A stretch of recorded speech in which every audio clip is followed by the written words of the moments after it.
Hello and welcome. Today we have another product to unbox and demonstrate. I am on the floor here because I'm going to be doing some manipulation of the product, and I think I got a better view like this. Anyway, here it is. It's in this long box thingy. This is the multi-guitar stand. Now you may notice I do have a stand over there, so there's a new one. I think it has the same number of slots, but I guess I can just show this in use by moving those onto this one. Anyway, opening it up, a little bit ripped. We have a few different poles here that we're gonna assemble. And these got some padding on it, just like that. So there's 1, 2, 3 of these. What else we got in here? We got some non-padded poles in the plastic that we can just take right out.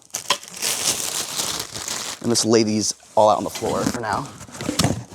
What else? We have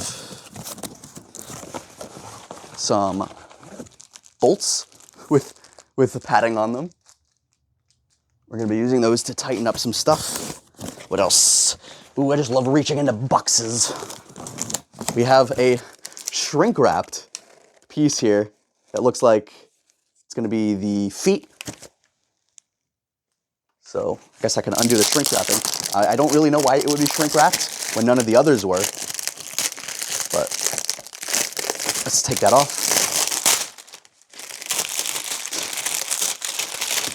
Throw the garbage aside. There we go. Put these here. Put these here. Anything else in here? All the way at the bottom. I see you. Oops. We've got some tag paperwork stuff. And we have other bolts. This time with instructions on how to build it on this paperwork here. And then these bolts just have knobs that we can turn. All right. I think for this one, I might read the instructions, but let's take a look, see if we can't figure this one out. Yeah, probably a good idea to read the instructions. I don't want to embarrass myself on camera, do I? All right, I'm gonna give this a short read. I'll be right back. All right, I'm back. It was a second for you, and it was also a few seconds for me. It's as I thought. So I gotta use these first, install them into this one, which is different than the others because this one has some holes in it. We all know that if it's got holes, it's unique. Let's see if we can line those up properly. There we go. So this is the part that holds the necks of the guitars, and these are the spokes that go in between. So we just have to spend a few minutes screwing these in to each of them. Make sure these holes are lined up. There we go. And just like that. So I'm gonna take a few minutes doing this. I don't necessarily want to bore you with that, so I'll finish up and I'll be right back. So I'm on the last part here, I just need to screw it in, but I actually changed a little bit of how I do it. So I could just screw this in like this, but what I do is I screw it in a little bit, then I pull the foam off and screw it in like this, just so that I can tighten it up as much as I can, because if I tried tightening it with the foam on top, I wouldn't be able to tighten it all the way and the foam would just spin around. I don't know if these are supposed to be glued on or not. It doesn't look like it, so I just do this, then I put it back on, then I push it all the way in to make sure it's tight, and there you go. That's the first bar. And this goes up top here. So I need to set up the bars in such a way that this will stay up top. So I'm gonna take another look at the instructions. I'll be right back. Okay, according to the instructions, and definitely not just my complete ingenuity when it comes to assembling these types of things, this bar fits into the leg just like that.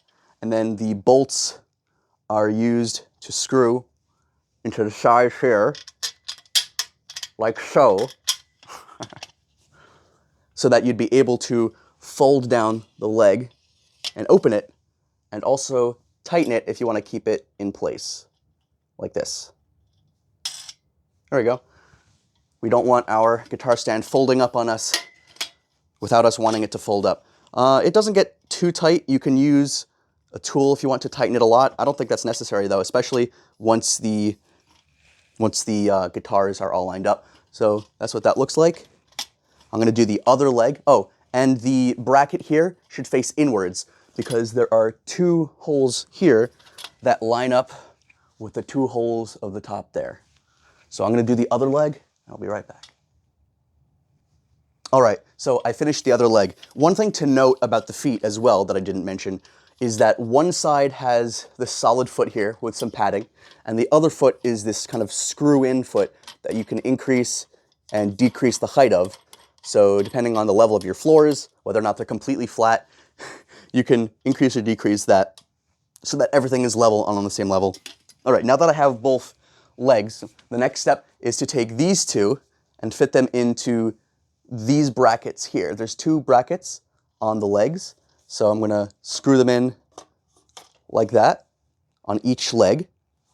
I can show an example of that, but it's just using the knobs as well, because these are the only ones left right now. So just holding that up, might as well fold this in too. Just out in the middle of nowhere. It goes in that hole there, then all the way through. Come on. Fit into that hole, and then screw that. Exactly, just screw that all the way in.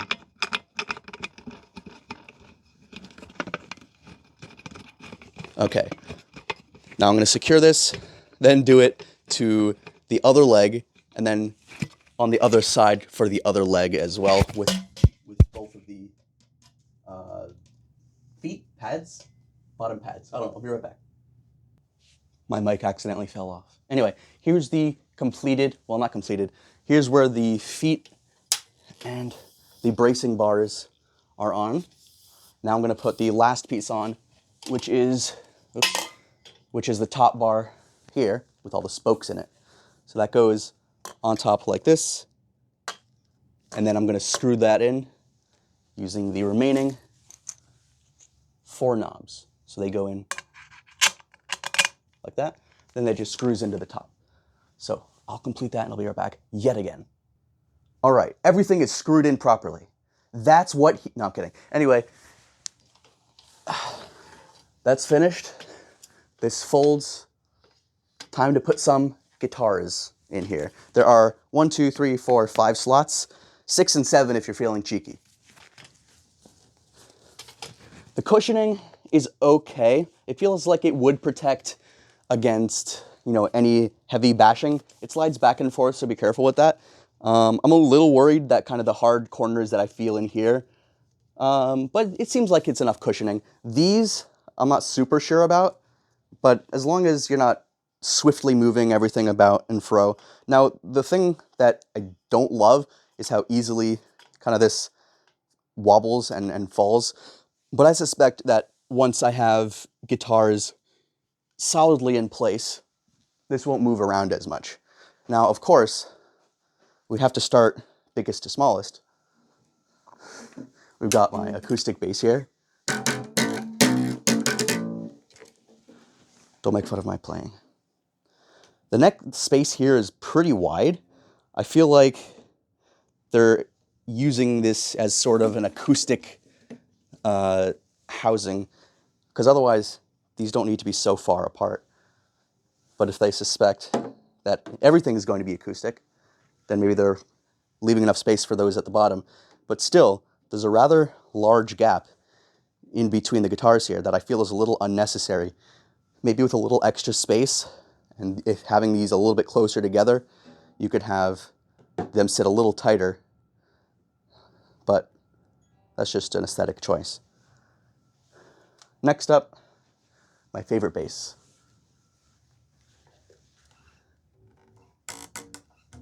You wouldn't be able to hear that, but check that out. Gorgeous. Put that there. Having no issues. Then a couple of my guitars. Check that out, 6 and 7 string. Wait, no, 7 and 8 string, duh. Okay, here's where I run into trouble. Because I have another guitar. Where am I gonna put that? These always have 5 spaces, never 6. Where am I supposed to put this one?